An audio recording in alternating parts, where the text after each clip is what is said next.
malam, perkenalkan nama saya Magdalena Imun dengan NIM 20030300019 kelas A semester 1 Prodi Sosiologi.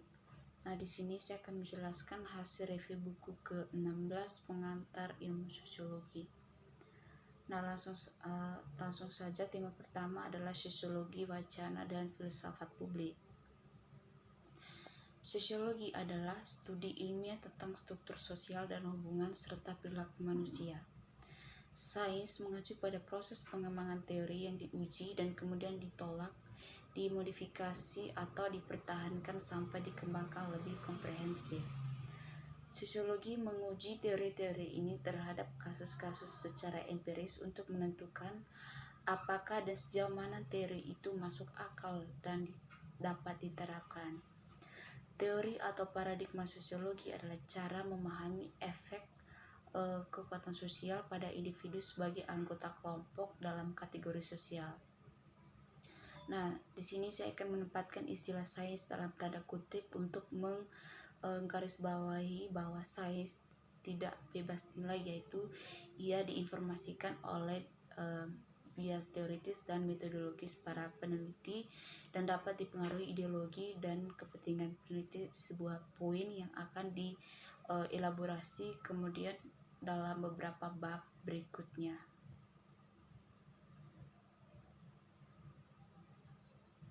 Kemudian kita langsung lagi ke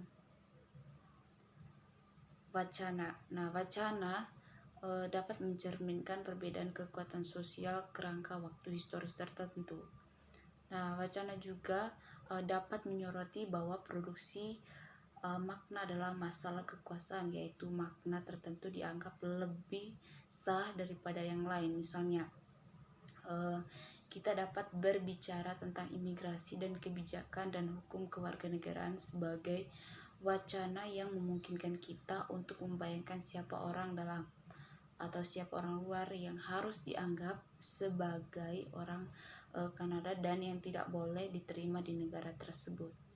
Nah, pembentukan diskursif menyoroti bagaimana wacana sebagai seperangkat pernyataan beragam yang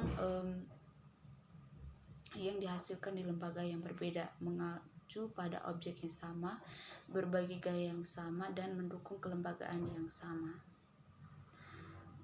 Kita lanjut, tema yang kedua adalah imajinasi sosiologis dan sosiologi kritis.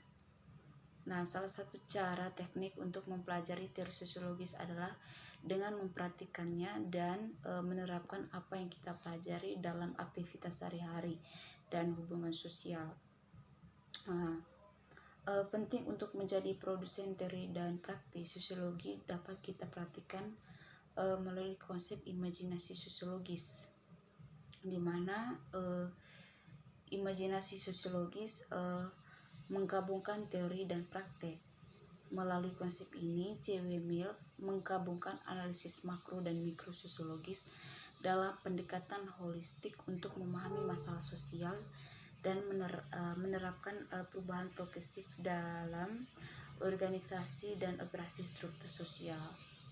Nah, Mills mendekati teori sosiologis dengan memperhatikan konsekuensi sosial daripada secara eksklusif berfokus pada kebenaran absolut mereka atau objektivitas.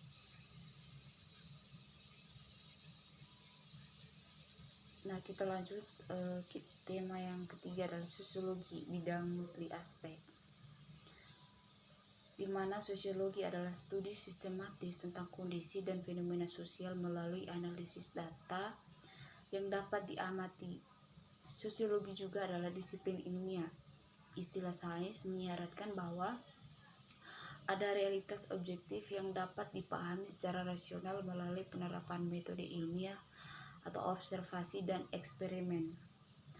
Nah, sains didasarkan pada asumsi bahwa keteraturan dalam dunia sosial dapat diamati. Nah, metode ilmiah didasarkan pada premis bahwa alam dipadu oleh hukum alam dan tugas ilmuwan adalah menemukan hukum-hukum ini melalui observasi dan analisis data. Nah, dalam pandangan yang sama, sosiolog memulai studi tentang masyarakat dengan anggapan bahwa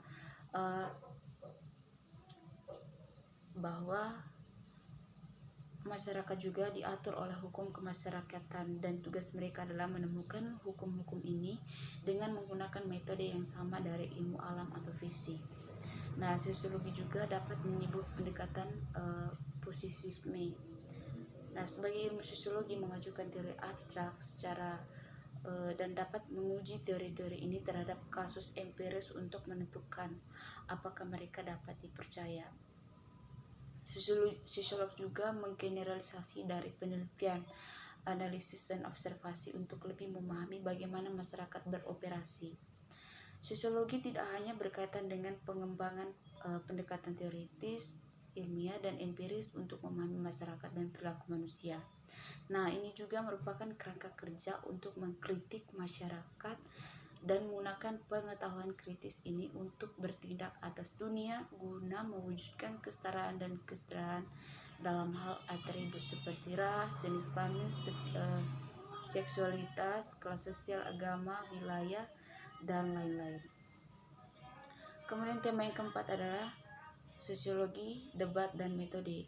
Nah, seperti yang telah dibahas sebelumnya, sosiologi adalah mempelajari hubungan antara individu dan masyarakat. Nah, namun sosiologi tidak hanya peduli dengan pemahaman perilaku dan keyakinan individu dalam isolasi dari individu lain. Nah, sosiologi juga meneliti hubungan antara agensi dan struktur sosial. Mereka menganalisis hubungan manusia secara langsung dalam konteks interaksi tatap muka atau secara tidak langsung melalui struktur sosial. Nah, sosiologi juga mengeksplorasi sejauh mana aktor sosial memiliki pilihan bebas dan bagaimana pilihan bebas ini mempengaruhi interaksi mereka dengan orang lain dalam masyarakat. Nah, pembagian antar individu atau badan dan masyarakat, struktur sosial tetap menjadi salah satu perdebatan utama dalam sosiologi. Nah, perdebatan ini berputar di sekitar dua lintasan utama, yaitu konstruksisme sosial dan perspektif strukturalitas. Kegenan mengacu pada kemampuan individu untuk bertindak secara sadar dengan menjadi aktif dalam proses perubahan melalui partisipasi dalam prosedur pengambilan keputusan praktis sosial. Kemudian tema yang kelima adalah bidang sosiologis, konteks, dan sejarah. Nah, istilah disiplin menyiratkan kepatuhan pada metode khusus tertentu dalam penyelidikan dan pemeriksaan masalah dan variabel. Nah, ini menunjukkan bahwa setiap disiplin mengikuti seperangkat aturan dan standar dalam menyelidiki masalah sosial, budaya, politik, psikologis, dan lingkungan. Nah, setiap disiplin juga dapat menolak metode dan teknik yang digunakan dalam disiplin lain. Namun, penekanan berlebihan pada sosiolog dengan metode yang melidiki khusus disiplin ini, saya yakin dapat bisa membatasi pemahaman kita tentang masalah sosial, politik, budaya, struktur, dan hubungan. Nah, untuk itu sejalan dengan pendekatan Kubo dan Fossum terhadap pendidikan komparatif. Nah, buku ini akan menekankan bahwa sosiologi juga merupakan bidang yang terus berubah. Secara lapangan, implikasinya adalah bahwa sosiologi mengacu pada pengetahuan yang dihasilkan dalam berbagai disiplin ilmu lain untuk lebih memahami kompleksitas masalah tertentu yang menjadi perhatian sosiolog. Terus faktanya banyak sosiolog membawa serta pendekatan multidisiplin untuk memahami masyarakat dan perilaku masyarakat. Saya juga sosiologi sangat berpengaruh dalam proses keberlangsungan aktivitas. Oke, mungkin ini saja penjelasan hasil review buku ke-16 pengantar sosiologi. Mungkin ada penjelasan yang kurang dipahami atau cara menjelasnya kurang baik dari saya, mohon maaf sebesarnya. Sekian dan terima kasih.